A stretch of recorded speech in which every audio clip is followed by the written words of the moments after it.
Hey, welcome to Inside the Booth. Ooh, Live talk show. Yes, welcome. So tonight we have our special guest, Nate Ciraulo from Photo Learningism. His YouTube channel is about to hit 1,000 subscribers, so that's good news. And great news. And then of course we got my sidekick, Daniel. Sorry, my hand this sidekick, way. Huh? That's wonderful. That's right. He's my sidekick. My whole life. He's been my sidekick my whole life. I'm 2 years older than this kid. That's true. Anyways. And Nate, it's always a pleasure. And the nice thing, everybody, Nate is actually in the shot we're all in the shot, which is really nice. We're all together. We're all together. Yay! Yes. Woo! I feel like we should have like an achievement trophy pop up for that one. That's a big deal. Yes. We should. That's pretty fantastic. That's right. So tonight we are reviewing a favorite Christmas movie that we discussed from last week. It's a Wonderful Life. This movie came out. Well, it was released in 1946. If you can tell behind me, I have it playing, and it's in black and white, which is unique because there's not a lot of movies in black and white today.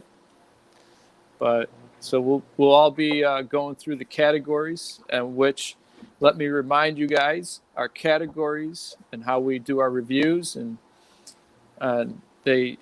each category is 1 point.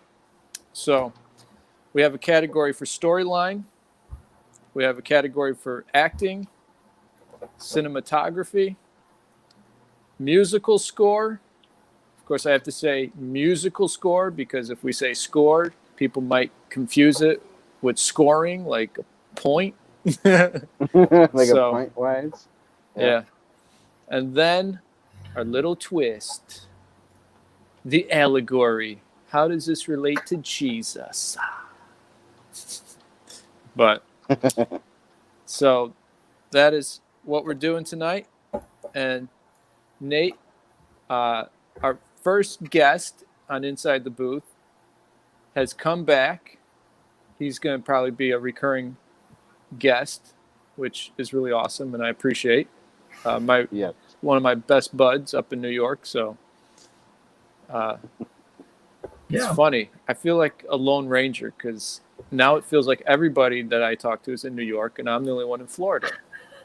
Well, it's funny you say that because I feel kind of the exact opposite. Everybody I grew up with here is gone. Most of them in Florida. So.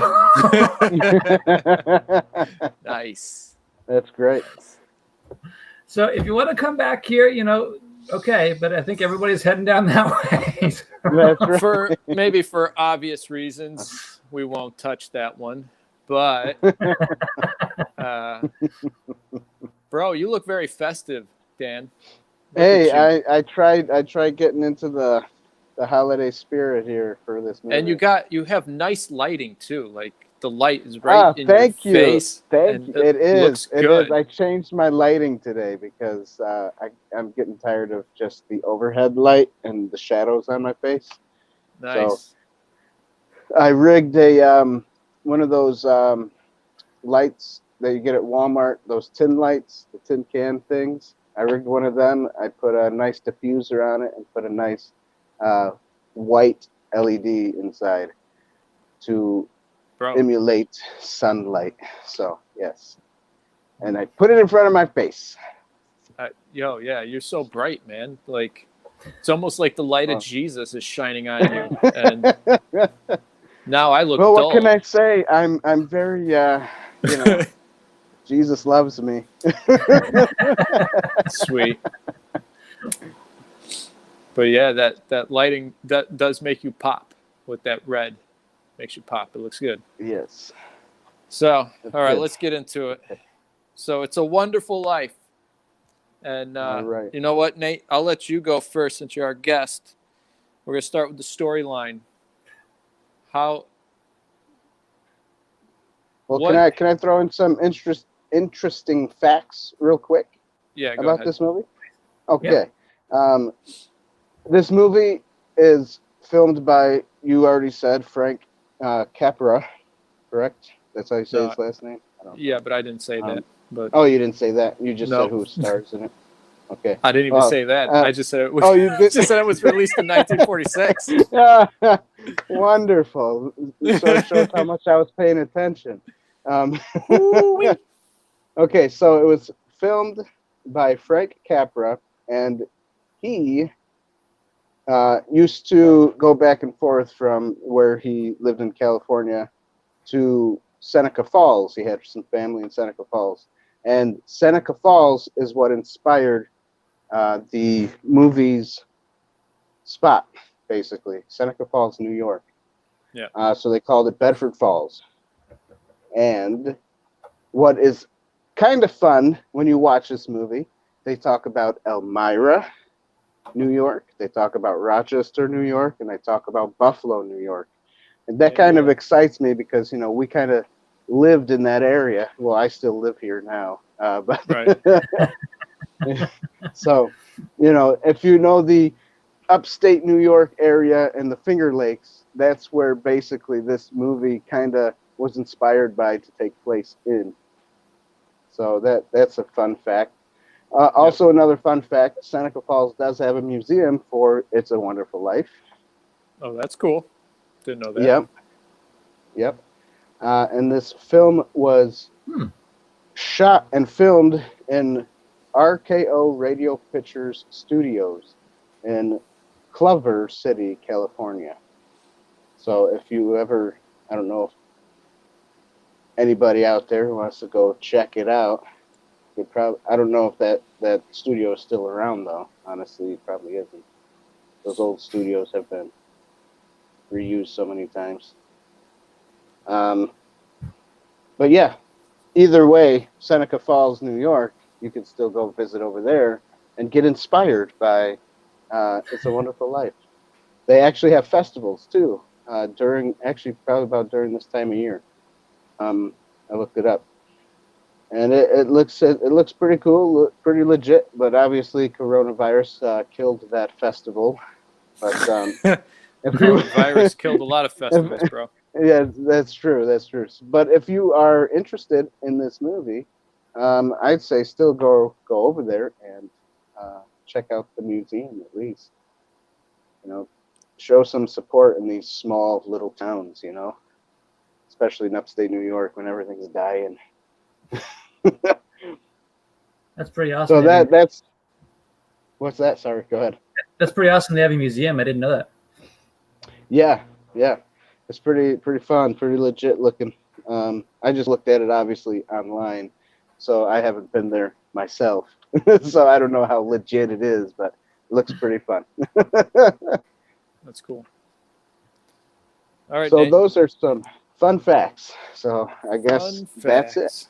That's it. Fun facts. All right, Nate. Why don't you take it off with storyline? So here, we'll do it in this order so we don't get like all confused. So Nate will go, then I'll go, and then Daniel, you can go last. Okay. And for each category. Right to left on the screen. So sounds good. Okay.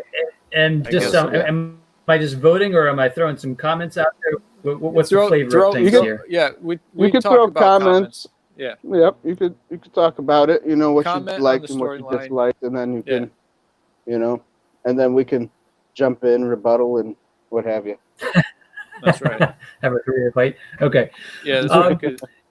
Yeah. This is an interesting movie. It's one of those ones that I grew up with, and I've always kind of had a fondness for it. And it's, for me, it's one of those things that you kind of rediscover things that you missed, like especially when you watch it as a young child, because you don't, some of the humor is over your head, some of the points that are being made are over your head. So it has a lot of charm to it for really a lot of different age groups, and I really like that. I like to think that it's one of the first multiverse themed movies because he gets to see a different reality. Yeah, so take from that what you want. But that's cool. That's cool. That's a good point. That's true. Yeah. But I always love Christmas themes. And Jimmy Stewart, he's just fantastic, and really just about anything he does. He's always just so much fun to watch, and in a way, he's always unpredictable too, because he's just kind of going along, doing what he's doing. And I think even the director said that some of the scripting he was doing was kind of his own thing, and it just was so good that they kept what it was. So I like the story. I like where it went, and I kind of like the end realization of just coming to that point of you have so many blessings and you don't even really see it until you don't have it. And it was like such a big deal when he realized, okay, well, my kids, and I can see this for myself as well, kids will drive you crazy, but you realize just what a joy they are, when you're not with them. Yeah, it's true. So I like the story, and I'd give it I don't know, what do I give, a thumbs up or a point, or what do I do? You can give it a point. Hit the buzzer. Thumbs up. Bing. Yep. yeah, There you go. yeah. Give it Give a it a point. Cool. Shout out to Uncle Mike. What's up, Uncle Mike? Hey, Uncle Mike. So, all right, my turn. Storyline. So this is what I took away from this story. It's about a man who ends up doing what's right for others, but he feels like no matter what he does for others, to him, it seems like the things he deserves, he doesn't get. Right? Mm-hmm. So he struggles with being content with what God has blessed him with. So he's got this inner struggle that every time he wants to do something for himself, he feels like he's obligated to do the right thing, and he never gets what he wants out of life. So when he was a kid, remember that scene where he goes, "I wish I had $1 million. Hot dog." Hot dog. Yeah, I love that part. That was his dream. His dream was to have $1 million and just go do whatever he wanted. Yeah, travel the world. Yep. Yeah, right. So I like the story of that struggle, that inner struggle that every man deals with, especially if we're trying to follow Jesus and we're trying to do the right thing. You always struggle with, come on, man, I got to do this again. It's like I'm doing this day in and day out, and I just want to chill. I want to rest. I want my me time every day for 2 hours. Leave me alone. But, that it doesn't, especially if you're a father and you have kids, that doesn't happen at all. You work all day, you come home, and then you're getting beat up by your kids because they haven't seen you all day and they want to be with you. And so now they're pulling on your time. So I like that story of that struggle, that struggle of not being able to be content. Because, one of the things, anyways, I won't go too far. But yeah, I give it a point. So I feel like I should be turning this way or something so it looks like I'm paying attention to you. I mean, you could. I mean, the sky is the limit. That's funny. Beautiful. Yes, I also like this movie. I like the plot. Basically these two, I got to point this way, sorry. These two wonderful guys have basically said what the plot was. And yeah, this mirror image is so strange. But yes, this plot is really good. I enjoyed, especially the end, when he does get into his lowest point and gets discouraged. Like in the beginning of the movie, the angels are talking and saying, "Who do we gotta? Oh, this guy's a nice guy. He's good. Oh, but what do we have to do? Heal him, bring someone back from the dead." He's like, "No, he's discouraged." Oh, that's really hard. It's really hard to help someone that's that's discouraged. That's true. But I like how in the end he was able to be encouraged by like what Nate said, the alternate universe of what would happen if he was no longer there. So that was very, it's a very heartwarming movie, and I just like it. I love it. So I give the plot a point. So that's awesome. Cool. Up to 3 points already. All right, Nate. Acting. What's your Well, view on acting in this movie? I kind of alluded to it earlier, but I'll just continue on. Like, again, Jimmy Stewart's fantastic. Yeah. He really delivers well, and there's a genuine to us because, again, he's kind of adding in his own elements to it, so it really comes off as very believable. And as a story, you don't really feel like he's acting. You get the sense that it's very natural, at least for him and for the others in the film as well. I felt like they all did a really good job carrying the story. So, as the art form of acting, I would give that a point as well. I think that was well done. Yeah. So I think the young kid who played him as the younger kid, he did a good job. Kid actors back then were not that great, in some of these movies, but this kid did really good. The young George Bailey. Mm. Yes, the boy George Bailey. Yeah. Yes. Yeah. So I would agree with Nate. So I would give this acting art a point as well. But I want to mention Donna Reed. She's the actress who plays George Bailey's wife. Mm-hmm. And if it wasn't for her, James Stewart wouldn't have much to work with because she's the supporting actress. She really helped him be able to be fluent in what he was doing. And I think she was real natural too, in the whole film. So she did a great job as being the supporting actress in the movie.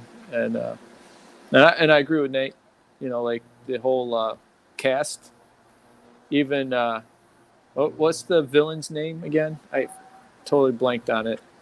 Mr. Potter? Mr. Potter, yes. Not really Potter. A villain, just someone who is greedy, for himself, basically. Well, he's the antagonist. So antagonist, yeah. He's the villain in the movie. I'm gonna buy up all your land, and I'm gonna, make it horrible for people to live there. Make everybody poor. Yeah. I'm the mean banker. The Potterverse. Yes, that's where he went. Yes, Potterverse. So, yeah, even that guy. I don't remember his name, the actor, but he did a great job too. Being the antagonist and really pushing James Stewart to the limits. So, so I give it a point. It's good. Just like you guys said, I also enjoyed this the acting. It did definitely made it believable. You could kind of feel their feelings in the movie, which is what actors are supposed to do. And what I enjoyed about this movie is that it did get me to the point of almost crying at a couple of parts, because it is believable. They built up the storyline pretty good, and the actors did a wonderful job. Yeah, I'm gonna add. Yeah, go ahead. The acting in these days, in the 40s, the 50s, they really were actors. They really had to do the work, because today we have CGI, we have all this super technology with the computers, and they don't really do much. I feel like the actors today don't really do much. They just stand in front of a green screen and maybe they get some facial expressions in, but in terms of like really acting, and I don't know. I personally feel that in these days, these actors and really, plus storylines in these days too. They don't build the actors up so they can have believable people, believable story, believable what do you call them? Personalities, Right. There you go. That's an interesting topic too, because Jimmy Stewart particularly, he was in the armed forces. He was a soldier, before doing acting. So he had a whole other dimension to him, and you kind of think about that kind of face who's doing this on-screen work. That was real life for him, going and fighting battles and things before he was doing this kind of role. So it makes it extra special that he was able to do that. Yeah, that's true. That's good. And I like how he was able to be like in his early 20s, and then in the later part of the movie he's like in his 30s. So it's he made it believable. That he was younger, and then now he's a little bit older. So that was cool. Yeah, just the maturity level that he put into it. Lionel Barrymore is Mr. Potter. Nice. Henry Travers is Clarence, the angel. Oh, yeah. And Carolyn Grimes is Susan Bailey. So And Robert J. Anderson was Little Georgie. Nice. Yes. So here we have it. That's the majority of them. Uncle Bill was Thomas Mitchell. Cool. Actually, I liked his part too because he was always forgetful. He always forgot a lot of things. He had to wear the knots on his fingers. Each finger, yeah. Oh, but what I thought made it comical is that he still forgot when he had those things. Hey, what's that one for, Mr. Bailey? Uncle Billy, what's that rope for? He's like, oh. He still forgot what they were for. That's funny. So, yeah. The good kind of comic relief background. Everything from his pet crow to everything that was going on. It was. Yeah. It's true. Okay. Correct me if I'm wrong, but does it feel like the cast in these days, in the 40s and the 50s, maybe even in the 60s, but the cast, even if their roles were very minor, they actually did their part, like they really put effort into it and really made it believable? I feel like they did. I think versus like today. It's just my opinion, but I feel like it was very genuine, like especially the scene during the high school dance, where people were falling in the pool. Oh yeah, that was fun to watch. And there's just like this burst of laughter, and you kind of get the sense that like that was just like a natural, genuine reaction to the situation. It probably wasn't even built in, but it looked very real.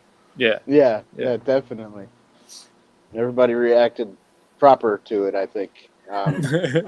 Nowadays, you get a scene like that, you got some guys in the background that are like, just being dumb. But yeah, I think. I don't know. That's just my take on the generations of actors and actresses. Yeah, I think generations have a lot to do with it. They even, in a way, they kind of talked a little different too. Oh yeah. They have a more pronunciation, and their facial expressions and how they express their body was more, I guess you could say, over the top a little bit. Just so, because in those times they probably were used to more stage acting, and stage acting you have to be more over the top, more expressive. So in those movies, they kind of figured they would act the same way. So they did all that. And you needed to know how to sing because they actually sang their parts. Yes. Not they like today. Did sing their parts. Yeah. What's that movie that came out a few years ago? French movie. Les Miserables. Yes. Hugh Jackman, I love him as Wolverine. Yes. But his singing, I don't know. Of the versions I've seen, that one I thought was pretty good, but that's another. That's okay. It's okay to have a difference of opinion here. Yeah, that's right. We don't censor anybody. Oh, that's right. You don't agree with me? Well, I don't know if you should come back on. I'm going to reach these shots over here. Cancel you. Anyways. So that's good. It's good. So we got 6 points already.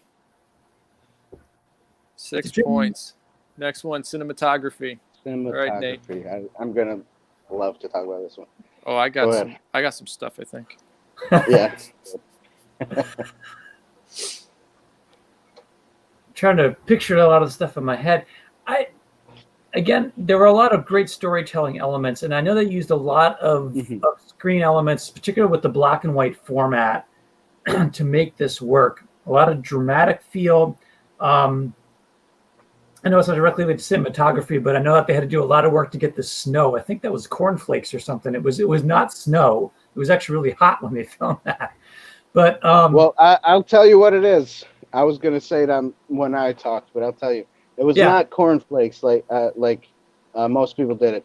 Capra found his own special effect.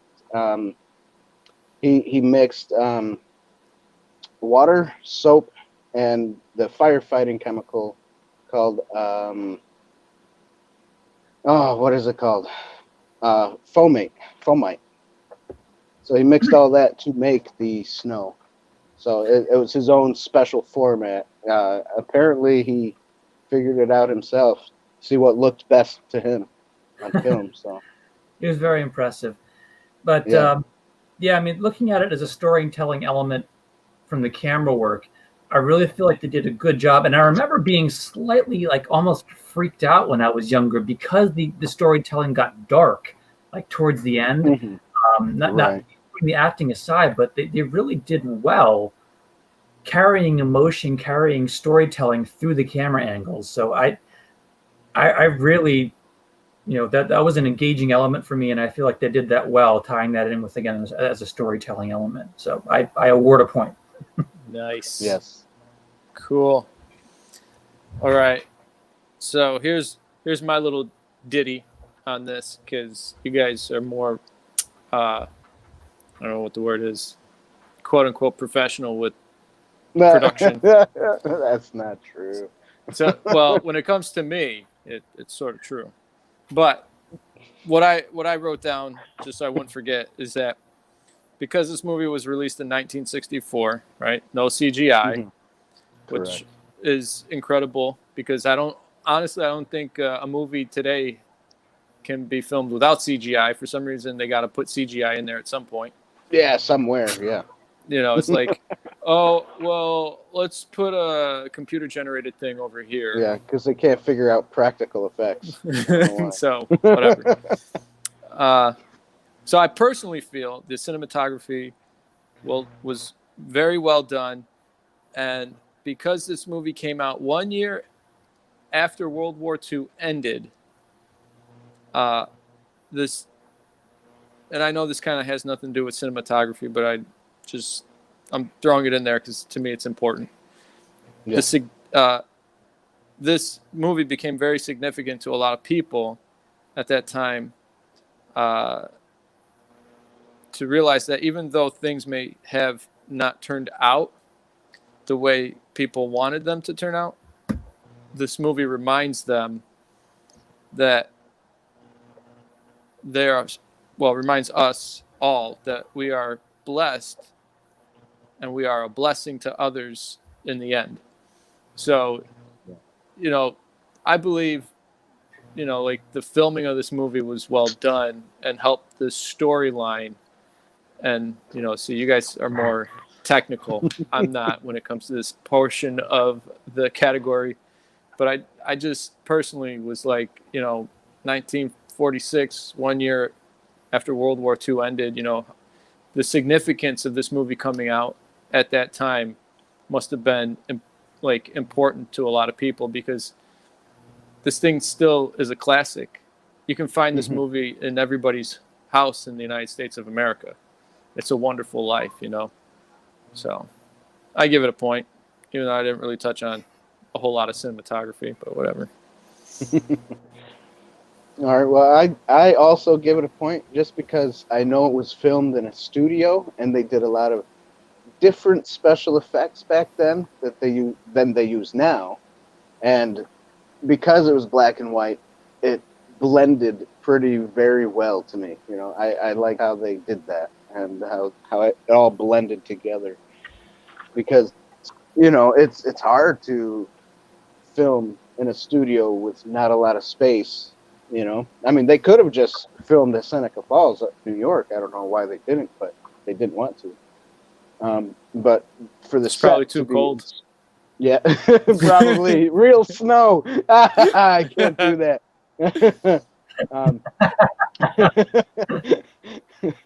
But just the effects that they used, the wide shots that they did have, in a small studio like this, and just being able to bring it all together, I think they just did a wonderful job with that.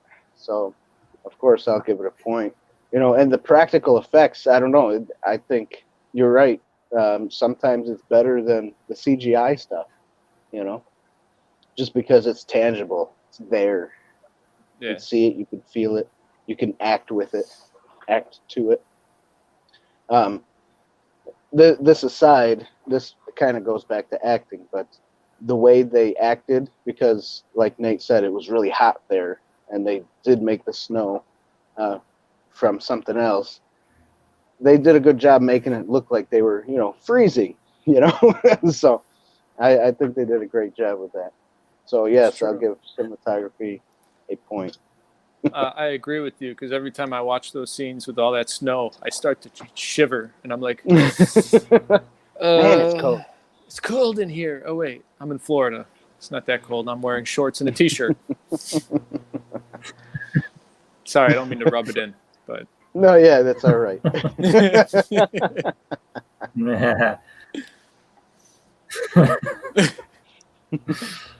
So cool. All right. I'm wearing my t-shirt now, but yeah. Yeah, I was gonna say. I mean, you got a t-shirt on now, but do you have shorts? I just put this on for the effect of festivities. No. I am kind of warm. A little bit sweaty down in this basement. Nice. All right. Yeah, well, I'm under a light. That's it. That's it. Well, LED. You got LED or no? What kind of light you got? One of them. The other one is actually like a pure filament bulb, and it's blasted. That'll do it. That'll keep you warm. Keep you warm at night. Yep. All right. So the musical score, or the music of the movie. Well, maybe we could go with that. But Nate, what's your take on the music in this movie? I mean, it lends itself to the era. It matches up with the kind of feel that I think belongs with it. It's the period. It's the small town feel. It's the high school mantras and all that stuff. And yeah, I felt like it fit right in. I really just think it belongs that way. Yeah. So yes, I give point if that's my. 3 thumbs up. I too give it a point. I'm not even gonna say much about it, because I agree.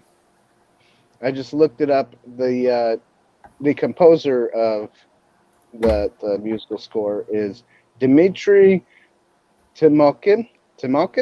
Oh boy, I don't know how here to we say go. his name. I just butchered his last name, but that's Dmitry Timokins. So whatever. Tim Hawkins. What? No, not Tim Hawkins. Tim O. It turned out very differently. Tiomkin. I don't know. Tiomkin. I have no idea how to say that. There you go. Just if you can't say it, spell it. Spell it. Dimitri. He must be Italian. I don't know. But yeah, I know. Just like Nate said, I liked the musical score as well. It fit for the movie and for the time, and you can't get much better than that. It's true. So give it a point. Oh wow! Yeah. We are now over 10 points. This movie is rocking solid. Is that right? That guy did that same composer. He did the Guns of Navarone. I didn't know that. Wow. Okay. Sweet. I have no idea what that movie is. That's another good wartime movie. Go check that out. Okay, Guns of Navarone. Who's it directed by? Let me pull that one up. It was like one of those old style war commando movies. It was really good. Nice. Made in 1961. There you go. Who's the director here? J. Lee Thompson. Okay. Okay. No clue. But I'll just say okay as if I know. Me either. Yeah, yeah. Okay. Oh, I know all this old stuff. Nostalgia. Well, there's a guy who's very prominent around that time. David Niven is his name, and he appeared in a lot of films around then. He's a very interesting actor. What was he also? And I think he was in some of the Pink Panther movies, the original ones, if you're familiar with that. So he got around a little bit. He's in that. Gotcha. Cool. That's cool. Very cool. All right. Well, we're now on to allegory. Nate, what did you pull out of this that speaks to you about, your Christian faith or your walk with Christ? So it's kind of an interesting thing to pull apart because I think that the movie spawned some controversy as to as to how that plays out. But I mean, in the end, kind of hearkening to some of the things that you pointed out earlier, for me, in my walk, it talks about the struggle, and it talks about how the challenges we have, we can look higher than ourselves, because we start out with these aspirations and dreams, and in the end, I think that's somewhat what he was kind of coming to is, wow, I've been blessed, and you know what, there is something grander than me. There is something grander than my dreams. And that's kind of my takeaway, is that as I do what I do, is that I know I'm designed with a purpose, and the visions that I have, I know they're very finite, and I'm trying to achieve what's in front of me, but I also need to keep the kingdom focus in mind, that it's bigger than that. So that's cool. For me, that's how I'd relate. Awesome. So do you give this a point as well? Yes, I do. Sweet. Sweeping the board. Yep, pretty much. This movie here. All right. So this is where I thrive the most in these categories. Yes. You even like to pull out some scriptures. Bring it. That's right. I don't have. Scriptures might come to me as I speak, but Okay. all right. So for me, this movie carries with a lot of faith in God, right? This whole movie is basically. Let's just talk about the opening scene. The opening scene, right, is everyone who loves George Bailey, they're praying for him. That's the opening scene. They're praying.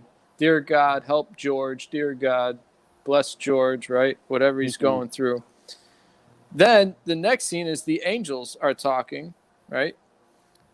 I think they're talking to God. Correct me if I'm wrong, but it seems like they are. Seems like it. Yeah. And then it's like God sends Clarence to give George a wake-up call of how important his life really is, right? So to me, this talks about the struggles of a Christian husband and father in everyday life. This movie also reminds me that God has not left his children orphans in this world, no matter how dark it gets. Mm-hmm. So, we can get to that point of depression like George Bailey. He was so depressed, he was about to jump off the bridge and be done with it. Because he's like, I've done everything right and nothing's going right for me. I wished for $1 million. $8,000 in debt. Yeah, right. Hot dog. His childhood years, hot dog, saving his little brother out of the ice, and so he did all, in his mind, he did all the right things. It's kind of like a story of Job, in a sense. Job did everything right. He was righteous in the eyes of God, and then God's like, all right, Satan, go ahead, test him. And I bet you, well, God didn't say I bet you, but he's like, I know he won't curse me. I know he won't, come against me. And Satan's like, yeah, he will. If you give me, if I could take away his wealth, his health, his children, I'll take it all away. He will curse you to your face. But in all of that, Job, in his integrity, stayed faithful to God. He never cursed him once. He said, "Blessed be the name of the Lord, the God who gives can also take away, but blessed be his name." Mm-hmm. So that's what I got out of this, is that a Christian father and a husband, he's been doing everything right, but he's not content because he's always wanted something different. And so God's like, here, I'm going to wake you up, son. I'm going to show you what life is like if you never existed, and show you how important you really are in being a puzzle piece to my big picture. Mm-hmm. If you weren't here, then all these other ripple effects would have never happened and never taken place. Yeah. Mm-hmm. So it spoke that to me, and so I give this movie a allegory of 2 thumbs, so 2 points. Can I do that, bro? Can I screw this all up and do 2 points? Just one point. Come on. You can't do. Not again. Yeah, that's really true. You don't realize the footprint we leave behind, and that's a very resonating theme as well. Yeah. Yeah. Oh yeah, definitely. It's very eye-opening too. You know, you kind of, because you can look back at your own life and be like, well, you know, maybe my life isn't so bad. You know. So. Yeah. So you know. Yeah. Go ahead. I was just going to say, look at the fact that we live in the United States of America, and Yeah, every one of us in true. this nation alone is richer than most of the people overseas. That's The true. poorest person is richer than someone who's poor overseas. So we're truly blessed. No Yeah. matter how dark things get in our country, we're still blessed. So That's true. Yeah. So yeah, my point of allegory, thank you, would be, you know, basically what you guys said. You know, I enjoyed the whole movie. I like the part where he is doing everything right, and then all of a sudden, you know, you see him go down a darker side, because, and even a few times he even said to the antagonist, Mr. Potter, you know, let me think about it. And then he had to recorrect himself and say, no, I can't do that. You know, these are not just numbers. These are human beings. They're people, and we need to care about them, basically. You know, and that's what I enjoyed. I guess this is one part of why I enjoyed this movie, is because not only did George Bailey look at every single person as a human and wanted to help them as much as he could, even though it took away money from him. And he tried to show the people that, and they didn't understand it sometimes. And then in the end, everybody started to understand that he was there to help. And not everything's about money. yeah, that's good. And then toward the end, before he tried to, you know, commit suicide and Clarence helped saving him, before that happened, he runs off to Mr. Potter and says, I'm desperate. I need help. I'm desperate. And this guy is so evil because he's the one who took the $8,000 in the first place from Uncle Bill, you know? And instead of being nice about it, said, hey, you know what? I found this or something. Here's your money back. He was like, no, I'm greedy. I'm selfish. This is the devil's terms. That's what he does. He's greedy. He's selfish. He wants nothing good for any human. He wants it all for himself. And it's an eye-opener to show us as humans that we are just human. It's good to just be human sometimes. It's good to help each other out once in a while. Even though if we have nothing, we have something that we can always give. Even if it's just a little bit. Because at the end of the movie, that's what everybody did. They gave just a little bit. And it went way over beyond what they were in debt for, which was very cool, you know. Yeah, it's good. I just, you know, I just enjoyed it. I love that feeling of basically what it is about love. This movie is about love. Even the love story in the movie is about almost like a good relationship and a godly love to each other, because like you said, bro, and one of the earlier about the Donna Reed, she is a good woman. She's a strong woman in this movie. You know, this whole world, this whole woke world, doesn't realize that women can be strong as wives because they're the backbone of the husband. You know, it's good. So it's this world today, they just want to be independent, but they don't understand that when you come together and weave together, you can be stronger and you can be, just more mightier together. Yeah. And that's what she was too. She even told her what was it, 3, 4 kids? Yeah, we've. Well, sorry, real quick. You just remind me of Stallone and Rocky. She's got gaps. I got gaps. We come together and our gaps close in. Sorry. That's true. So, in reality, when you are together, and she even told her kids, pray for daddy toward the end. Should I pray for daddy? Oh, pray hard. Pray hard for him. Pray hard for him. He needs us, And that is what a lot of these movies nowadays are missing, is that little piece of God in there, that little piece of saying, you know what, if you pray hard enough, things get better, And she was like the Proverbs 31 wife. She was, George made it because of her. Yeah, yeah, exactly. It's true. Exactly. So, these movies back in the 40s and 50s and even earlier, they're very significant because they have God in them. I don't know. I mean, I kind of know when God just left Hollywood, but it's kind of like it slowly faded away. And then it, I don't know, it has become a sad thing. But definitely this movie brings light and life back into, if you watch it, you can think about things a little bit better, let me think about myself, kind of, and how this movie inspires you, to do right things. Yeah. So, yeah, I definitely give it a point.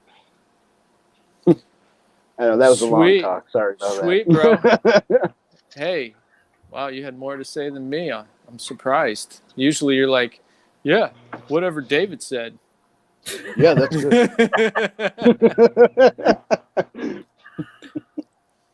Wow. I just wanted to hit other points too, so it's no, it's good.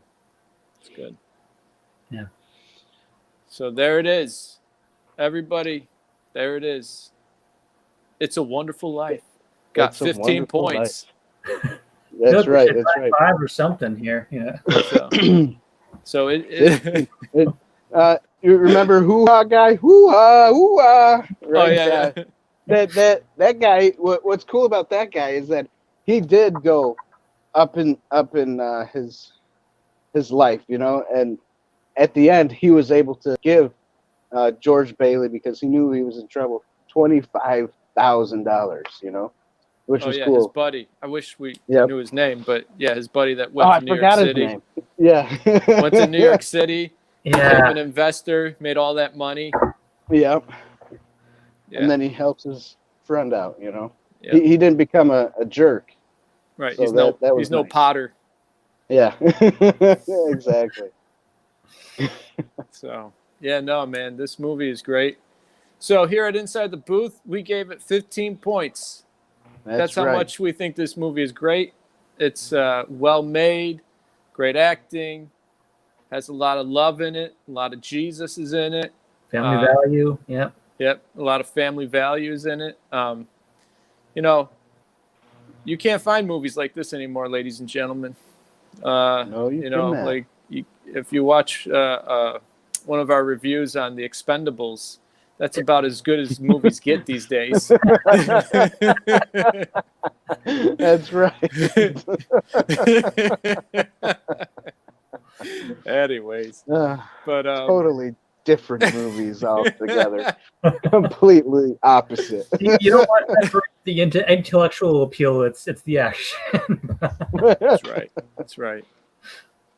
But it's it's good. Now, of course, here at Inside the Booth, this is our opinion, and you can watch this movie for yourself, make your own decisions on it. But we give it big props and we give it big credit. So anyways, there you go. So leave comments down below. Let us know what you think of this movie. If we're way off base, let us know. That's your what opinion else? if you think we're way off base. But hey. Yeah, that's right. That's right. Ours are facts right now. The hard and fast. Yeah, Fact check that. That's right.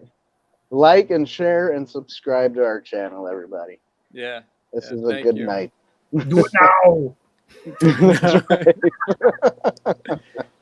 now. Awesome. And again, Nate from Photo Learningism, thank you for being a part of tonight's show. Thank you. And we appreciate Check in you, the bro. description below. His YouTube channel's down there. That's right. Check him out if you need to know some editing. You need editing skills. He's the guy. He'll teach you how to use all these big words I can't even pronounce them, but art technologies. That's the big thing. Yes. there you go. Art technology. But no, you've been doing some work on some animation lately. I thought that was pretty interesting. So, a lot of developments there. Yeah. This is a lot of fun. Thank you for having me. It's good to discuss movies and you're welcome. Chat that up across the eastern side here. That's right. That's right. So, what do we got going on next week, Dan? Is there anything that we have next week? Is it just us two? I think it's just us two for now.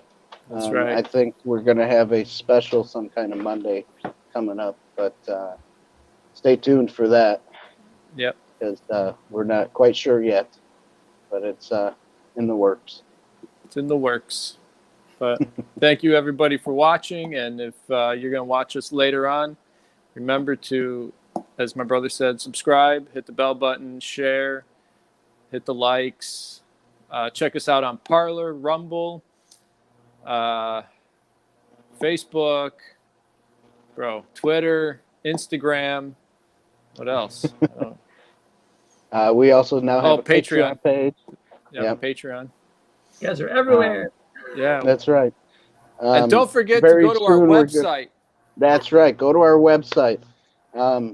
We also have a new page called Supporters Hall of Fame, and you can read how to engage in that and be able to be a part of our supporting system. Yes. And because of Nate, we will also throw his up there. That's right. Thank you. Our page. You're welcome. Nate will be on the Supporters Hall of Fame, and it's going to be good. So really, that page is really like an advertising page in a way. If anybody remembers the cork boards in your local grocery stores where everybody stuck a business card up. or a flyer of some sort. Yep. That's what Supporters Hall of Fame is. It's our cork board for those who come on and support inside the booth. And we just put their business card up there. Yep. That's and it. if you, even if you don't have your own, I guess, website or YouTube channel, and you still want to be a part of it, let us know. We'll put your name for like a credit, as long as you're subscribed. That's all. That's right. That's right. You got to be subscribed, though. We're not gonna say, hey, everybody on Facebook, we'll put your name up there, even if you're not subscribed. No way. So you got to be subscribed to YouTube. That's right. But it's good. It's good. All right. Definitely. Everybody have a good night, and thanks for watching. Thanks for having me. Thanks, Nate, for coming. Yeah, Merry Christmas. Thanks for coming, Nate. That was great. What? Thank you. All right, we're done. All right. Bye, everybody.